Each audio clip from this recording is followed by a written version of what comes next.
To everyone on the call, or good morning or good afternoon, in whatever time zone you are in. It's very good to have you with us. A very warm welcome. As you can see, my name is Jonathan Cross. I'm the director of the Ertegun Graduate Programme in the Humanities, and senior scholar in residence here at Ertegun House. I'm also professor of musicology in the university.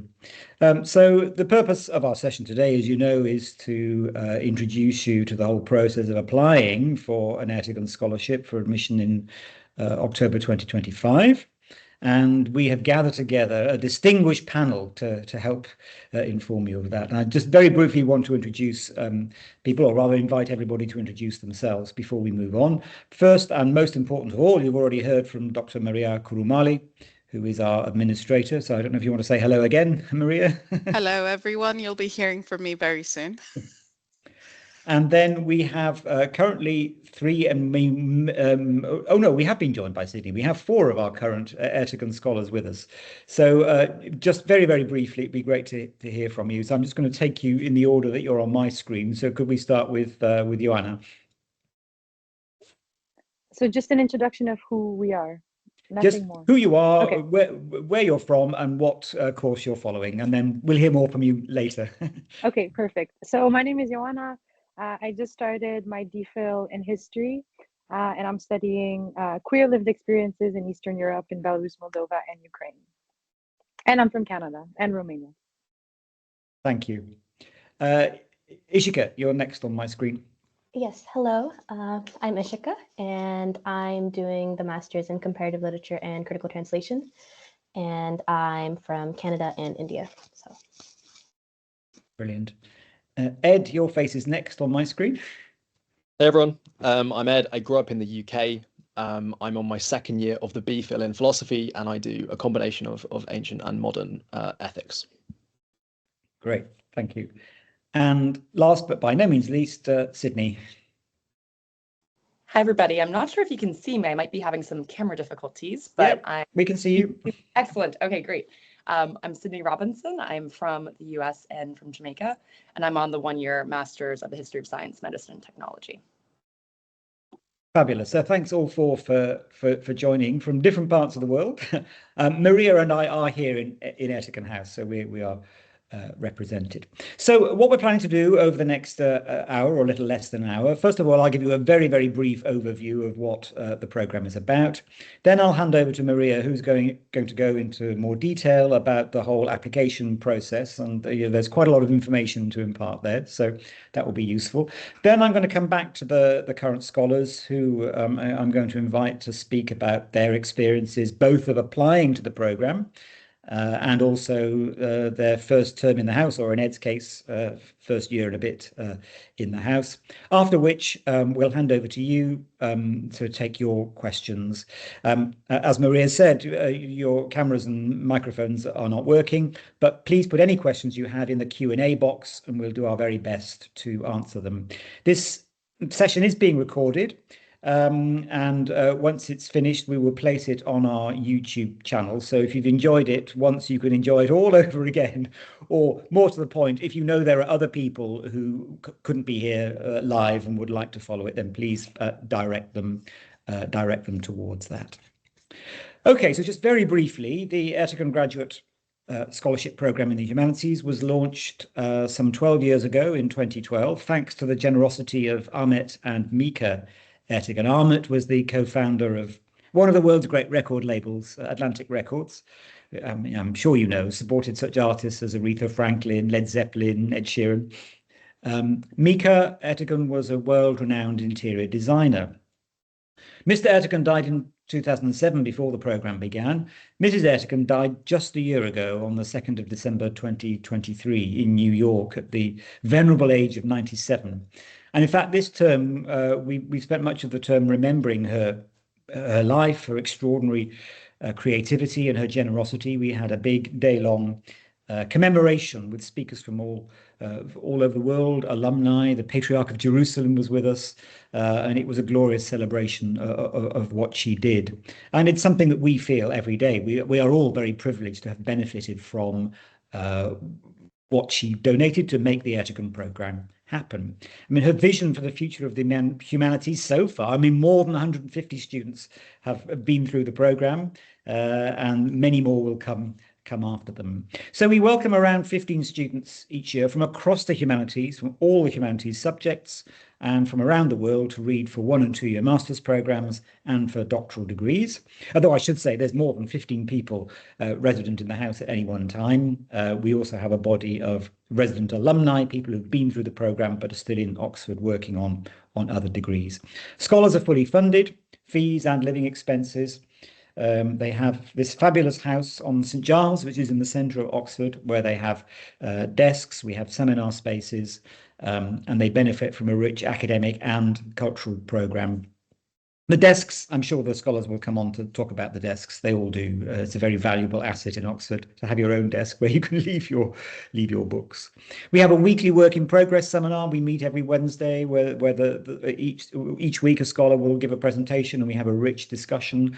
We run a series of lectures and talks by visiting speakers that address questions about the humanities in a very broad sense in the world today, careers talks, workshops, and a cultural enrichment programme where we all go together to concerts, to exhibitions, to the theatre, and so on. And I think the thing that's most valuable about what happens here is that sense of community. All this is about community building, a community that embodies, if you like, intellectual and global cooperation, where the scholars support each other in extraordinary ways. And if you want to find out more, well, then we are online. You go to our website. You can find us on Twitter X, on Blue Sky, on Instagram, on Facebook, on LinkedIn, and probably elsewhere too. So there's plenty of information out there. And if your questions today aren't answered, you may well find answers to the questions there. And we're also very happy to receive inquiries from you after the event. So, without further ado, let's move on, and I'll hand over to Maria, who will walk you through the whole application process. Thank you, Maria. Thanks, Jonathan. So the first thing I do, I will share my screen. Let's see. Can everybody see my screen? Yep, great.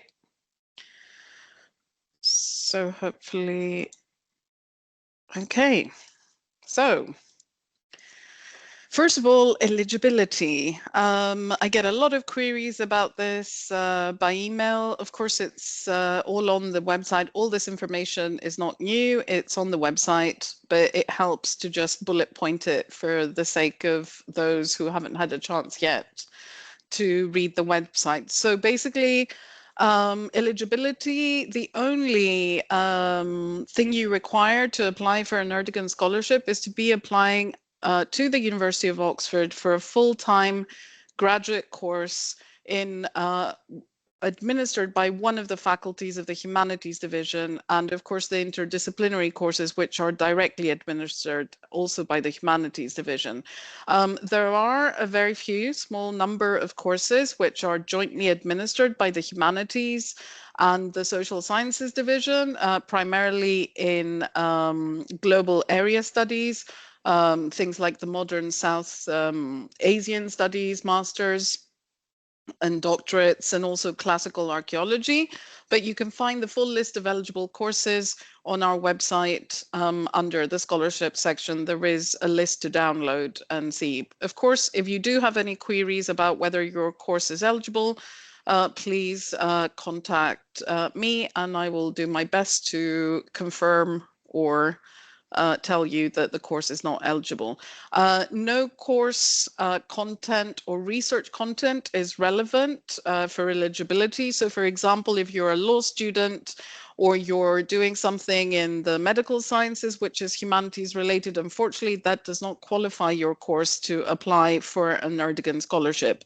It is literally only for courses administered by the Humanities divisions, with the exceptions I've mentioned. Current graduate students within the University of Oxford cannot apply if they're already engaged on a course. So for example, if you're doing an MPhil, which is a 2-year master's, and you're about to begin your 2nd year, you cannot apply for an Ertegun Scholarship. It has to be a new course.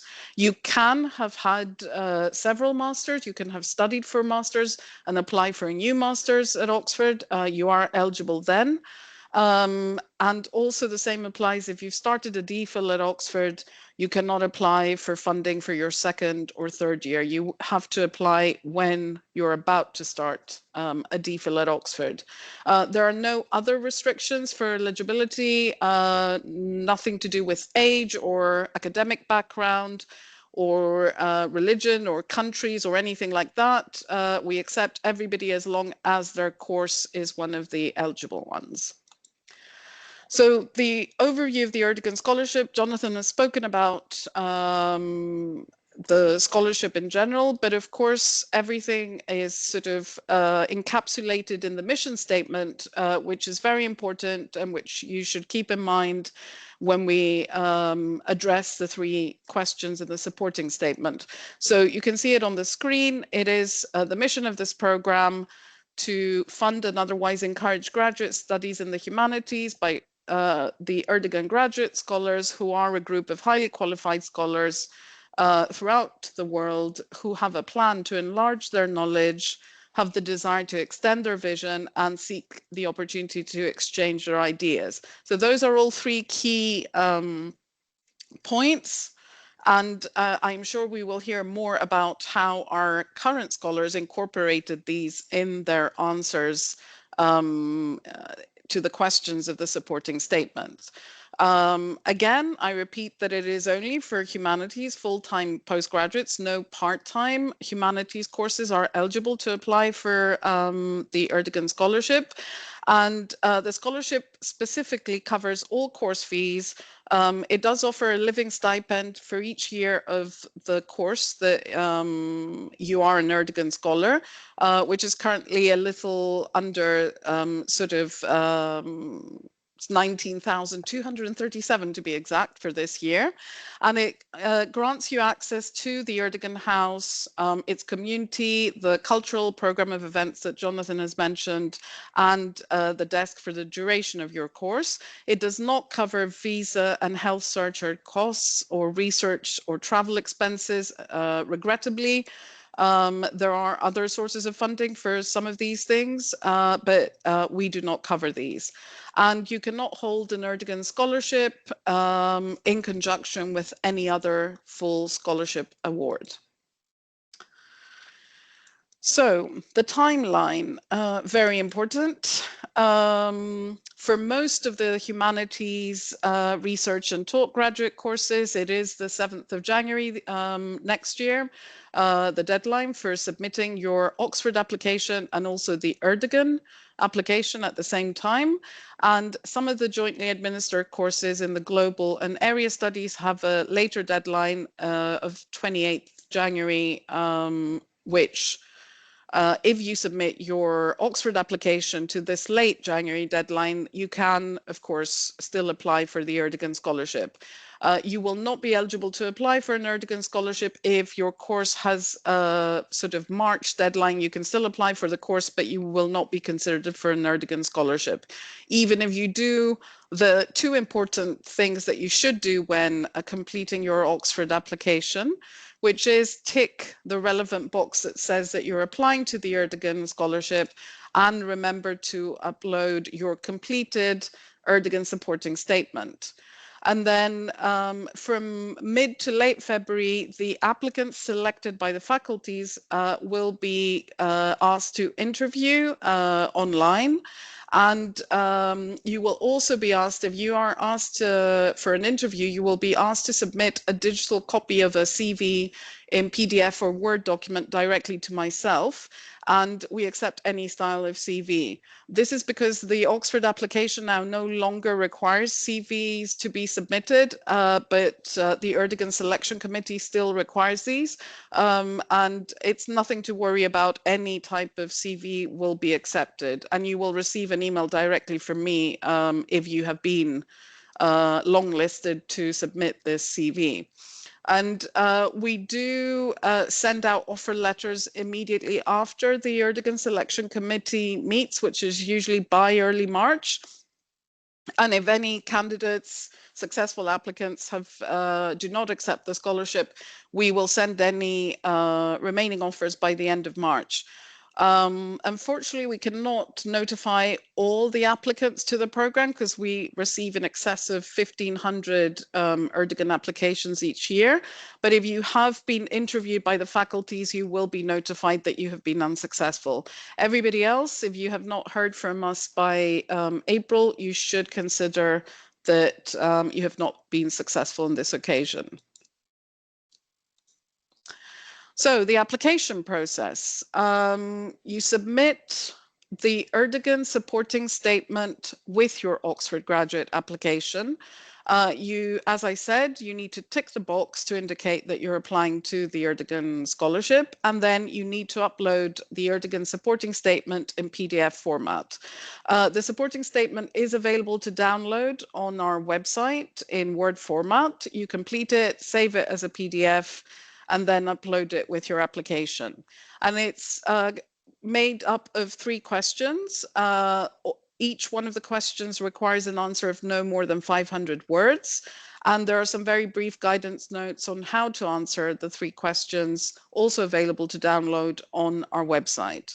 And you can see the link to find out all this application information on the Ertegun website, which I'm happy to also share in the Q&A section, but just Googling Ertegun House will get you to the website. So the supporting statement, and I will briefly go through these questions because I'm sure the current scholars will have far more sort of interesting things to say about these. Please explain how your study and career plans will advance the mission. This means the Ertegun mission statement. And you may refer to your motivations and aspirations as well as the specifics of your previous, current, and future study or work experience. 500 words. The main points I advise everyone is to summarize your research briefly in a way that non-specialists can understand. Remember that the Ertegun Selection Committee is not made up of specialists in your field. It's made up of academics who are humanities scholars, certainly, but they are not specialists. So they need to be able to understand what you're intending to research. It is important to mention why you're applying to Oxford, but more importantly, specifically in this question to the Ertegun programme, and keep in mind the mission and why this is important to you. And of course, refer to your own experiences and motivations. It is an opportunity to highlight your own unique background, and of course, everybody is unique. And be specific. Vague, abstract, sort of generic statements are unlikely to be thought of as a sort of really good answer. Question 2. An aim of the program is that the scholars shall contribute intellectually to their country of origin or to their community and act as ambassadors for the humanities. And how will you further this aim? This does not mean that we require you, once you've completed the Ertegun scholarship, to return to your home country. This also means your community, whichever country or place you choose to make your home after your degree at Oxford. So keep that in mind. This does not necessarily mean that we expect our international scholars to go back to their home country, but of course, if that's your plan, feel free to elaborate. So it's pretty self-evident. You should talk about how you plan to contribute to your life at Oxford and beyond after your graduation. Be specific again, describe your future plans, and mention any particular events or communities or societies or anything basically that you've been engaged in already or you wish to join or create while you're at Oxford as an Ertegun scholar. Finally, the third question, after having reviewed the information about the Ertegun community on the Ertegun House website and our social media channels, how would you contribute to the community during your time in Oxford and after graduation? Now, I know there's a lot of stress surrounding this question because there's only so much information we share about our life in the house, on the website and our social media. But the committee is not looking for you to know every specific detail of what is currently happening in the house, or for you to know, what is realistic to propose or not. What they are looking for is how you will concretely involve yourself in the life of the house. If you do have any ideas about events you want to propose, such as academic conferences, seminars, workshops, but also social events, something perhaps from your own home country that you would like to introduce. We do celebrate a wide variety of national sort of feasts and occasions, such as the Lunar New Year, or Thanksgiving here at Ertegun. So these are things as well to keep in mind. These are all things that you can propose. Don't worry about specific things like budgets or things like that, because I have received questions of this nature, and we don't really give out this kind of information unless you're part of the community already. But this is not what the committee is looking for. It's looking to see that you have actually done the research on the community, seen the types of events that happen, and you have thought about how you yourself, as you are as a person, would contribute to this kind of community environment. And of course, anything you've already done socially or volunteering or anything like that is very useful to reference at this point. And sort of maybe elaborate that you would continue or do a version of that when you're in Oxford. And don't worry, because nobody is actually going to keep you to anything extensive that you promise. But of course, the Ertegun program is not just a scholarship. It is about being part of this community, which could be something as little as sort of saying, oh, I'm just going to organize a tea for scholars or something like that. We do want people to use the house, be around the house, be members of the community. So the general advice is, overall, you should know that the faculties are the first point, the ones that will create the long list of candidates for the scholarship. So of course, your Oxford graduate application is a priority. If you want to make it, you have to be accepted to Oxford in order to also be put forward for an Ertegun scholarship in the first place. The Ertegun supporting statement is a crucial piece. It's a crucial document for the Ertegun selection committee. So both of these things require time. You may think you have a lot of time, but you can never start too early, because you should draft what you're going to create. And then, as I've said, you should select the relevant parts of your own life, study, experiences, work, whatever that is, for this application, both for the Oxford application, but also for the supporting statement. You can ask your tutors or your supervisor or peers for advice. And I do highly recommend that you find somebody to proofread your application and supporting statement before you submit them.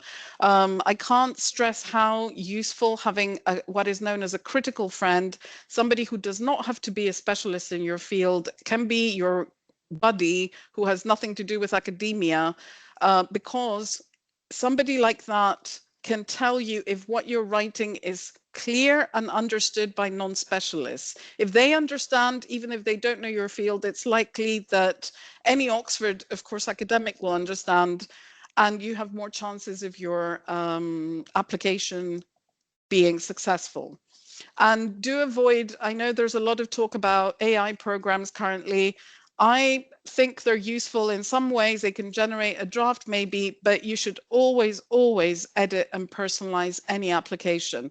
I mean, selection committees are becoming very capable of figuring out when something is generic. They may not know if it's been generated by an AI program, of course, but they can tell it's not you, because this is about showing your passions, your motivations, and your goals, being yourself.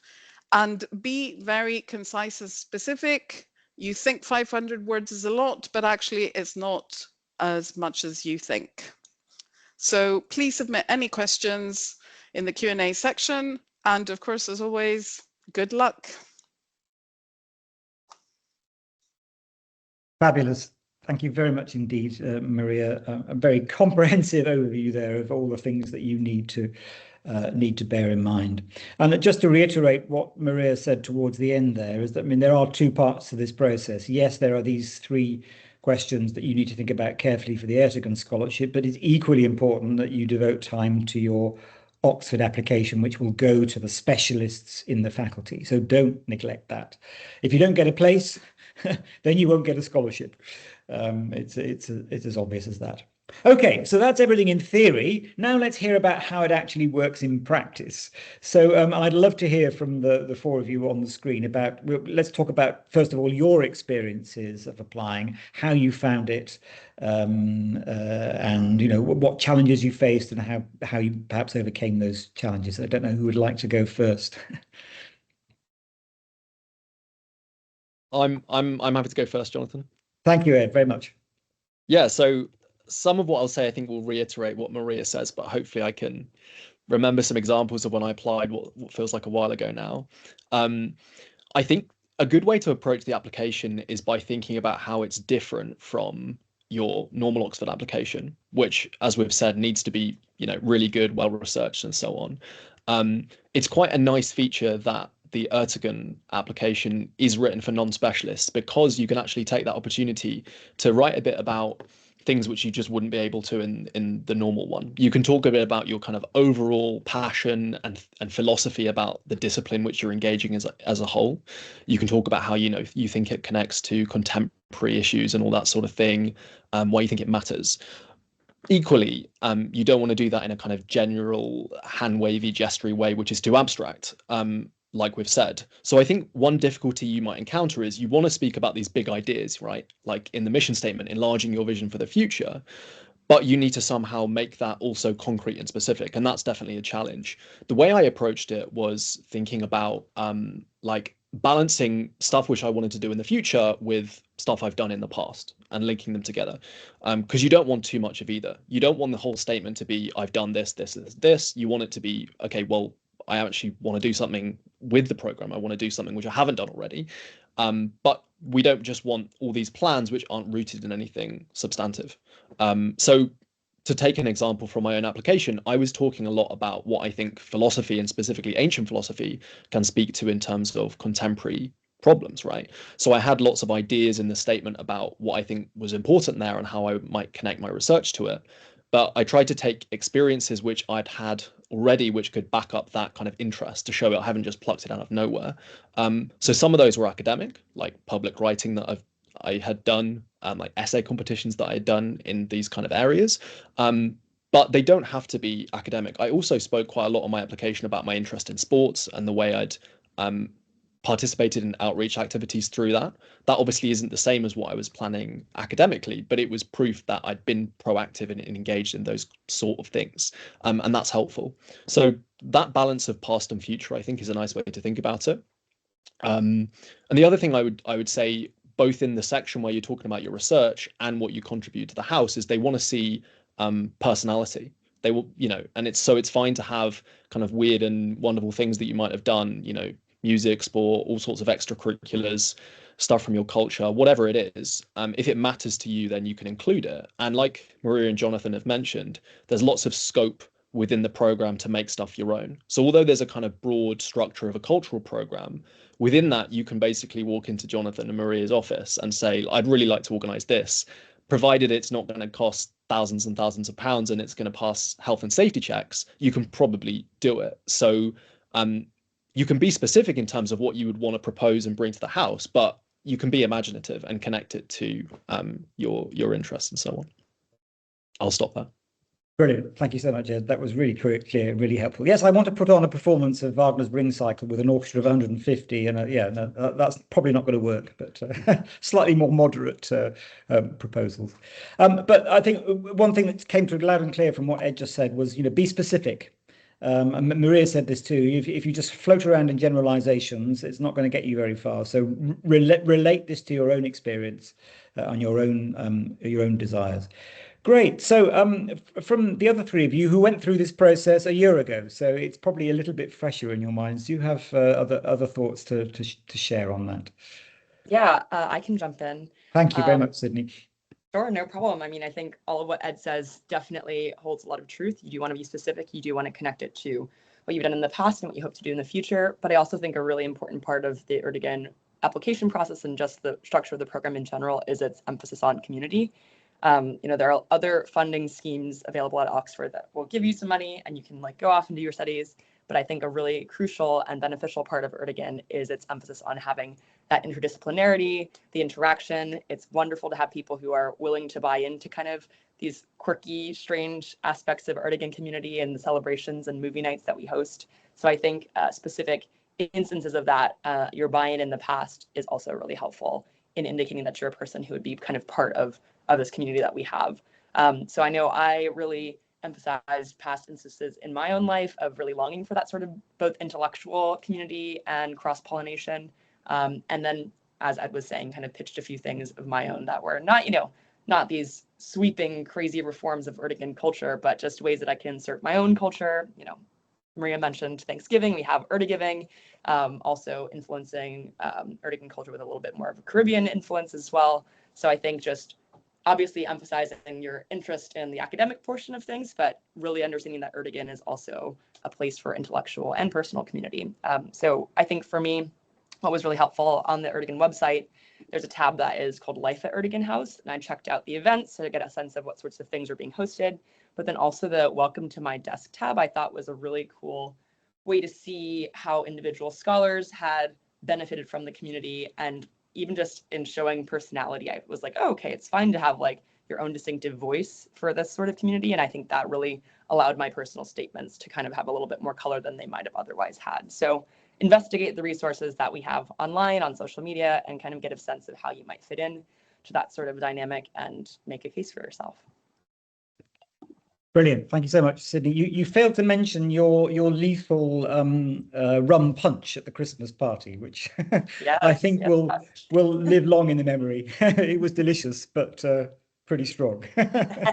But yeah, seriously, there's a very important point there. I mean, yes, of course, we're after top scholars, but also if you're not prepared to be a part of the community, then Ertegun really isn't for you, and you need to show how you're going to benefit and contribute to a community like ours. Yeah. Ioana, Ishika, do you have anything that you would like to share about your experiences? Ishika. I think just going off of what you said about showing that you really want to, that you come from a place that you have historically contributed to your community, and then in the future you also do want to continue contributing to your community. I think once you show that in your application is how it also reflects on how you would be within the house.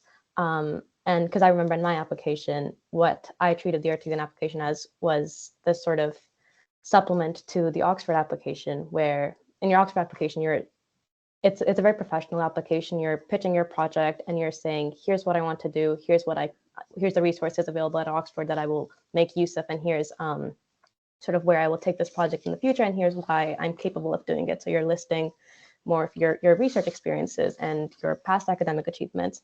But what sort of gets lost in that is why you came to this particular interest in life. And I think the Ertegun application, specifically the first question, gives you the first and second question give you the space to express sort of the personal motivations behind your research.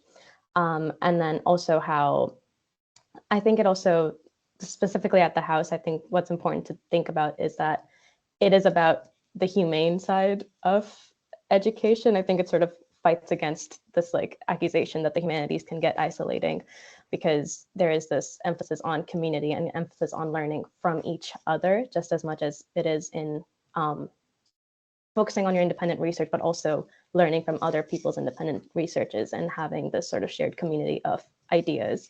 And I think it's a very special space where the academic side is taken very seriously, but I think so is sort of our social life.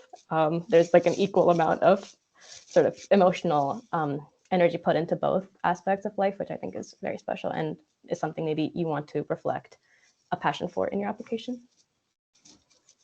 Brilliant. Thank you very much. Yes, we work hard and we play hard here, I think is what you're saying. Yeah.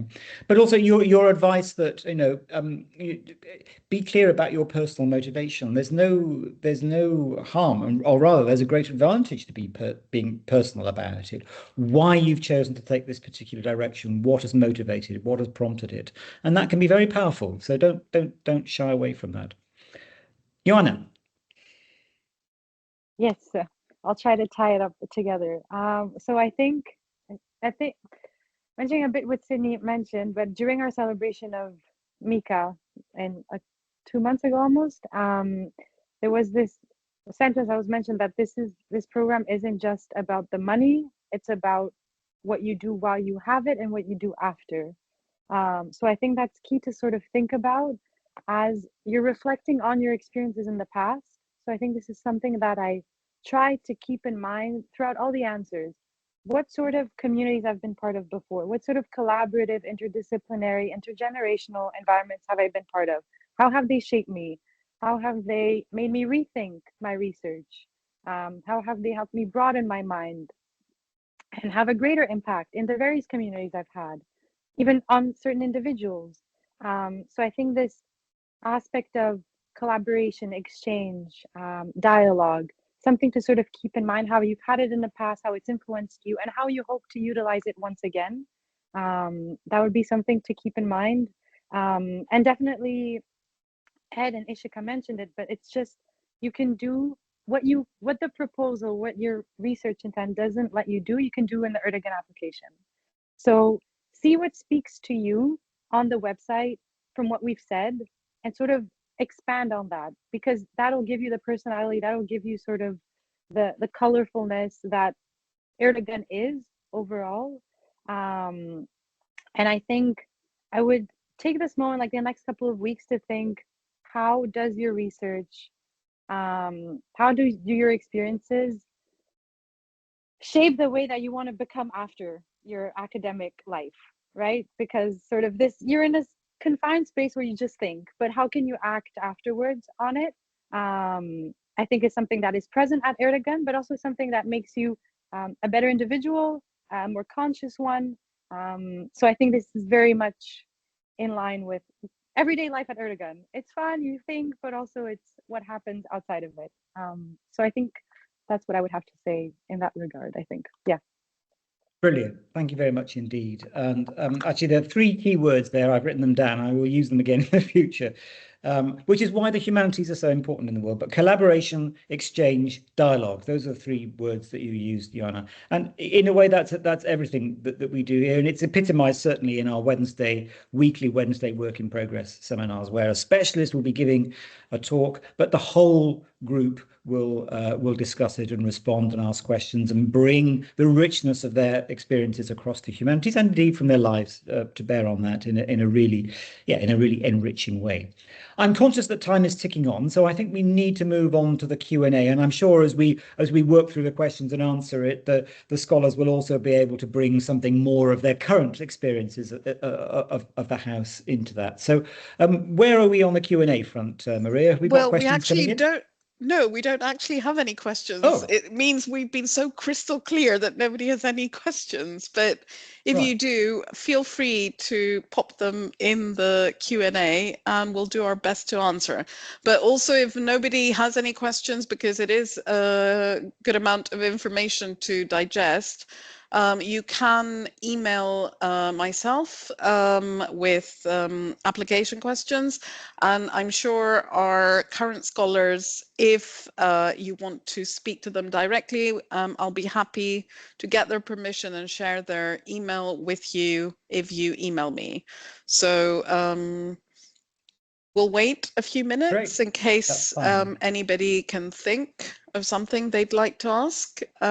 Please do. And while you're thinking about questions, we can just do the quick rounds of the 4 scholars. I mean, you've already heard quite a lot about about the things that do, but just to share a little bit more of your, that's how you got here, but actually just share something of what the experience of being on the Ertegun programme and being in Ertegun House means to you. Perhaps we could come back to you first, Ed, because you have been here for a year and a term, and you've sort of been through a whole cycle.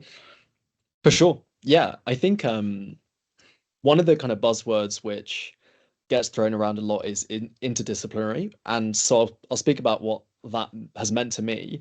One of the nice things is actually that within Ertegun House, we're all in the humanities, so naturally the ideas overlap. But it's actually really refreshing to be in an environment where often you're the only person in your particular subdiscipline. So the way that you interact with people and speak with people necessarily has to be in I wouldn't say a non-specialist way, because everyone is alarmingly well-read, or at least that's how it always seems to me. But you can interact with them in a way where you can talk about the big ideas, but you can get really insightful reflections on it from another discipline. So I share an office with 5 other people. There are historians, there are theologians, there are linguists, and so I can talk to them about stuff I'm writing in philosophy, but in a way which is really helpful, in a way that I wouldn't be able to do if I just talked to other people on my program. It also creates a nice environment which is quite kind of non-threatening and quite low pressure in a way, because you're not necessarily with people on your same course worrying about exactly the same deadlines. And that comes across in these weekly Wednesday seminars that we have, where again you're speaking to people who haven't necessarily studied the literature in your particular subject. You can pitch it to them and then you get really great questions. Again, different kinds of questions from the ones that you would get from people in your own field. So that's a really nice feature. In terms of the actual activities that we do in the house, it's really a lot of fun. We do a lot of cultural events. The trips we often do to London or elsewhere are really enjoyable as well. We get to spend kind of a full day together. There's normally a meal or a kind of arts event. So this time we went to the Courtauld Institute in London to look at a gallery, and then to a contemporary dance show, which was great. And then within the house, there's more kind of low-key stuff. So this time I organized a film series. There's like a film showing every 2 weeks. We get free pizza. Again, there's some kind of vaguely intellectual discussion after, but it's normally pretty chill. But again, you can kind of pitch a theme and bring your own thoughts and style to it. So that it's really nice that there are those opportunities to do things which are, again, they're in this nice space between being kind of strictly academic and being completely social. They're to do with our more general interdisciplinary interests and the cultures that we all bring to the table. And that's, for me, what is really valuable about the community. So I'm looking forward to I've had 4 terms already, and I'm already looking forward to the house being re-energized in January when everyone comes back. Although there are still a few people kicking about over the winter break as well. Great, thanks very much, Ed. So we do now have a couple of questions. Thank you very much for sending them in. So would you like to address Veronica's question, Maria? Yes. So for anybody who can't see it, Veronica is asking about the format of the supporting statement. Should the supporting statement have the same form as a document on the website? So question A, answer A, question B, answer B, etc. Or should the supporting statement be written as one body of text? Yes, it has to be the exact format of the document. You should not produce one body of text. You should keep the format as it is, and under each question you should answer the question itself. So no changes to the document you download from the website. And I think the next one is from Ava, who wants to ask the scholars whether they have any tips for ways that we can think about taking our research or personal passions and expanding them to be more inclusive of other scholars' interests or research. Are there certain types of events, conferences, interviews with speakers, discussion nights of some kind that would be particularly exciting for you to see? So, Sydney, Ishika, Ioana, what would you like to see the new scholars next year coming in and doing? What advice would you give?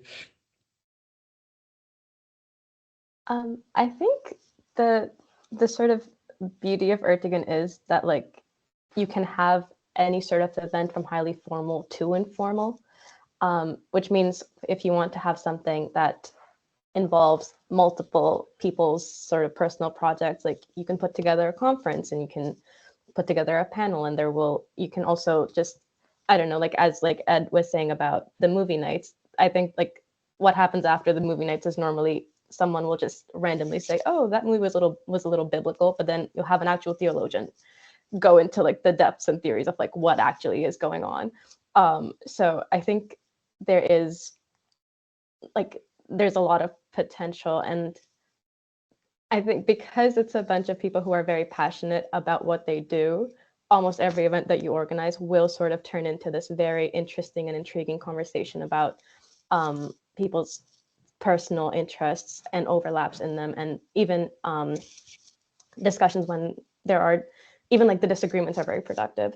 So I think when it comes to particular events, I genuinely think like you can do anything and it will become a very productive space for that sort of thing. I think that's absolutely right. You know, rather than gearing it towards, be true to yourself.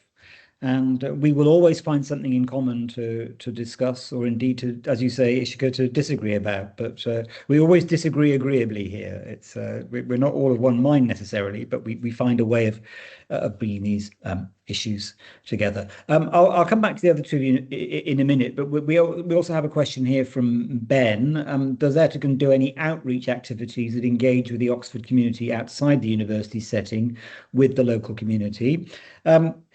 But that's not really part of our brief. We do have one termly event which we open up to the wider public, as well as the wider university, which is our Ertegun Futures seminar, where we invite a distinguished speaker in to talk about their work in the humanities and how that research speaks to the big issues of today, whether that be the climate catastrophe, or AI and ethics, or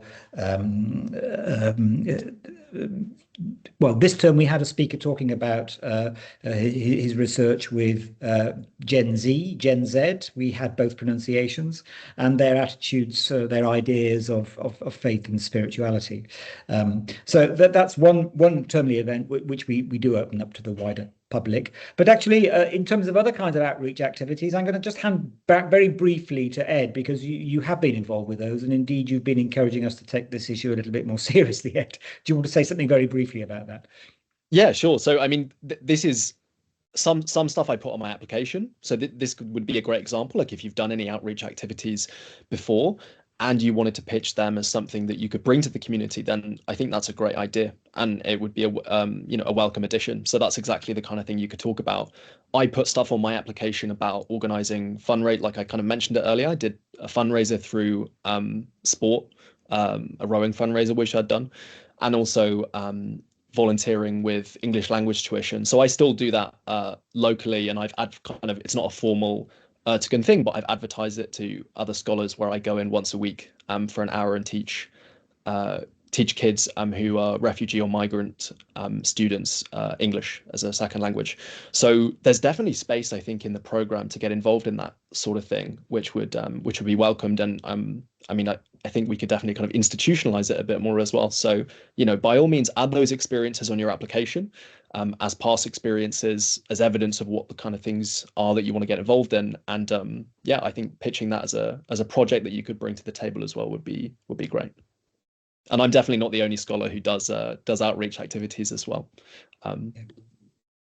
Great, thank you very much. We have a question here now from Max. Could you say something about how your own research has been shaped or perhaps changed by exchanging ideas with Ertegun scholars from other disciplines, e.g. in the weekly seminars? That's an excellent question, and there's certainly plenty of evidence of that. It's a bit mean throwing this at our very recent scholars, but I'm going to anyway, and I'm sure they have. Sydney, I mean, for a start, you as it were, have made the translation from one educational context to another. You've joined us from Harvard. I mean, perhaps you could just say something about the differences in your experiences there, and then more directly answering that question, how you feel the kinds of discussions that have taken place with other scholars have begun to shape your own thinking on your master's course. Sure. Yeah. Well, I think one of the ways that this differs from the US context, and maybe this is also just a grad school versus undergrad distinction, is that there is a lot more emphasis, obviously, on your own research. Like you might be taking courses if you're in a top program, but it is, you know, a more heavily skewed to dissertation type work. So I'm not quite sure if that's US versus UK thing, more so than a grad versus undergrad type endeavor. But what I would say about how the interdisciplinarity of the house has influenced my own thinking on my eventual dissertation is just the exposure to completely different ways of viewing the same topic. So I guess one instance, which is not necessarily stemming from the weekly seminars, but just from one of my office mates who's interested in Germanic studies and linguistics. And I, in undergrad, had done lots of research on pseudoscientific thought, specifically on physiognomy, which was a face reading practice. And I walked into my office one day and my office mate like had a book on physiognomy in like 16th century German literature. And I was like, oh my gosh, this is so crazy. This is a completely different lens on a topic that I know a lot about, but from a more scientific or pseudoscientific background. And so we had a really interesting conversation about how physiognomy and face reading was used in describing characters in literature. So I think it was just one of many instances in the house of people coming at the same topic from multiple angles. And it kind of reminds you that there are a lot of different avenues that you can pursue the same project on. So I don't have necessarily a concrete answer yet of how this will influence my master's dissertation, since it's just the close of the first term. But I feel like just with, you know, conversations in the kitchen or in your office or after the Wednesday seminars, there are just so many different avenues you can take your research in that maybe stem only from having the interactions with people studying different things. Great, thank you very much.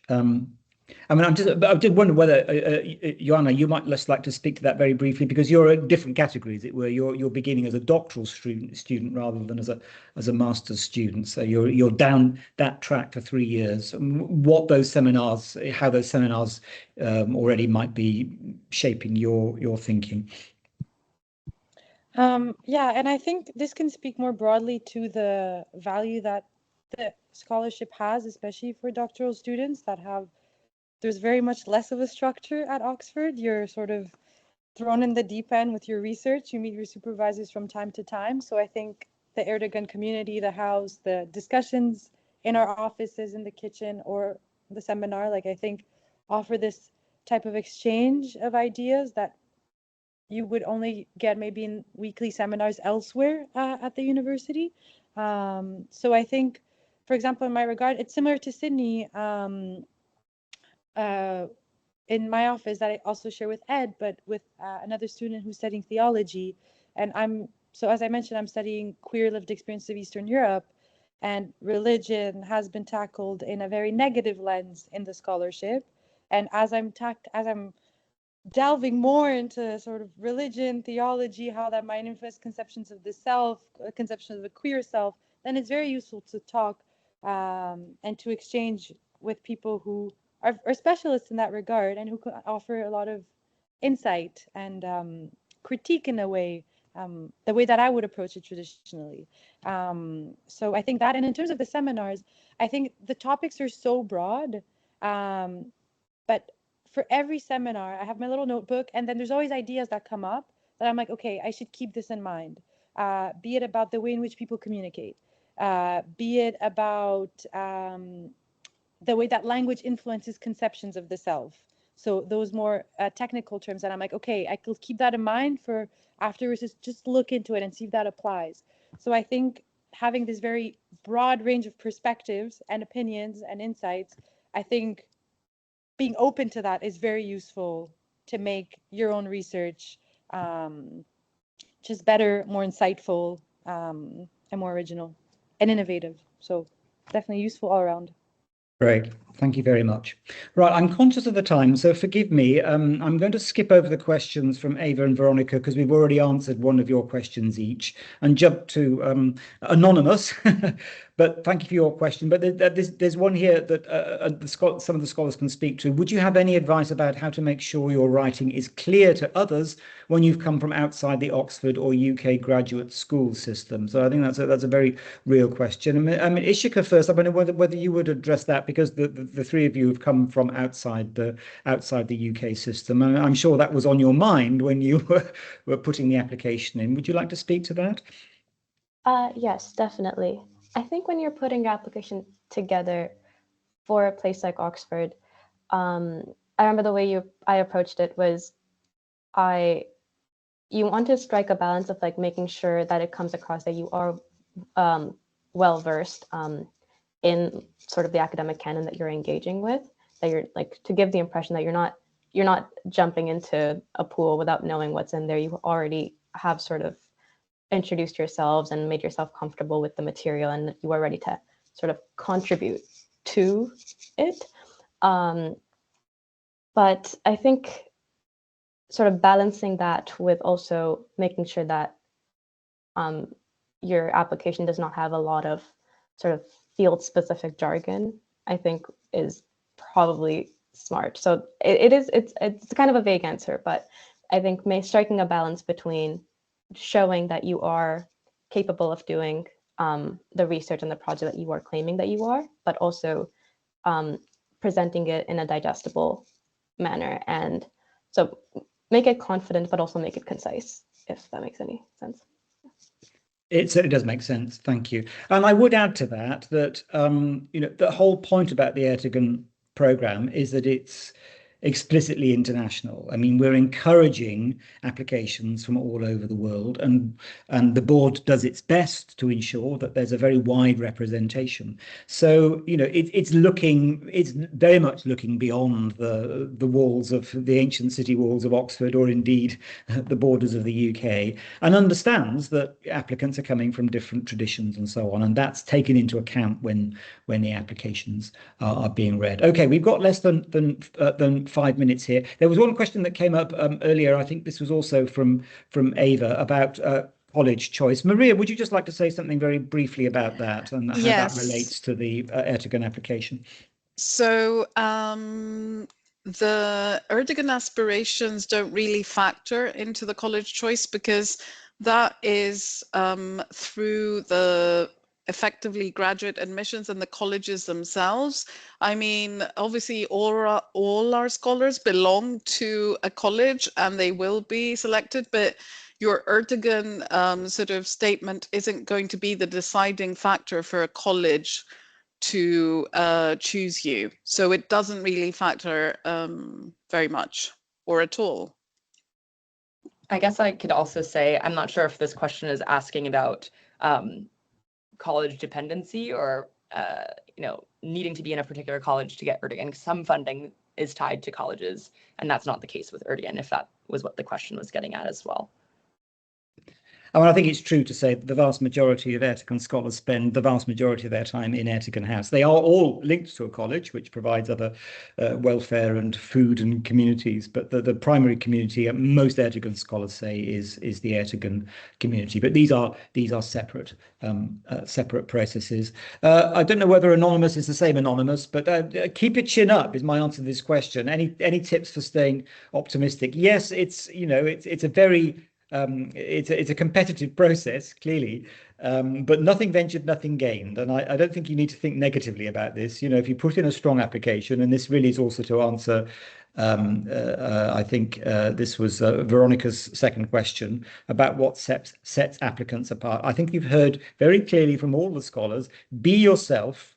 Give clear evidence, look to your own history, look to your past, and also think very clearly about what motivates you and what your future is going to be, how an Ertegun scholarship will support you in achieving your ambitions and your aims for the future. It's those that answer those questions well that do well in the process. That's one thing. Of course, the other thing is you've got to get through the first hurdle, which is writing a very strong research proposal or a statement of intention for the master's program, in order to convince the faculties that you are a high achieving, serious academic candidate. So I think that we've dealt with all the questions there, haven't we, Maria? We have a minute left.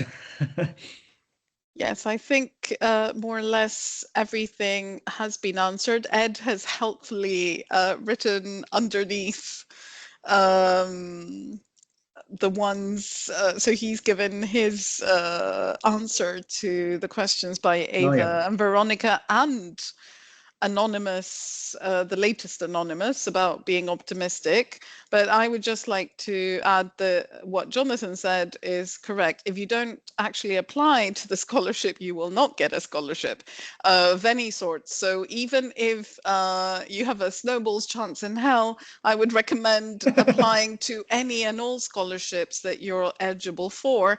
And if I'm sure the current scholars here, and I've heard it many times from our other scholars, they don't believe that they didn't believe when they were applying that they would be successful, and yet here they are. So this could be you, and I think it's important just to take this whole application to Oxford and any scholarship that you're applying to calmly. Do the best you can, find other people to read your applications, spend time thinking about it, and don't despair, because you are allowed to try again even if you fail, and funding is the only way you can come to Oxford. You can try again. It's not the end of the world if you're not successful the first time. Exactly. Brilliant. Thank you, Maria. So there we go. We're out of time. Thank you all so much for joining us today and for your questions. I hope you found the session useful. As we've said, this will be placed on our YouTube channel. You can find out all the information you need on our web pages, and indeed you can also email us if you have other questions, administrator@ertegun.ox.ac.uk. But to warn you that the office will be closed over the break between Christmas and New Year, so you might not get an answer, if you start sending your questions in on New Year's Day. So look, huge thanks to Maria, to Ed, to Ishika, Ioana and Sydney for joining us. It's been great for me to hear your responses to these questions. Thank you everybody for watching, and may I wish you all a very happy morning, afternoon or evening wherever you are. Goodbye. Bye.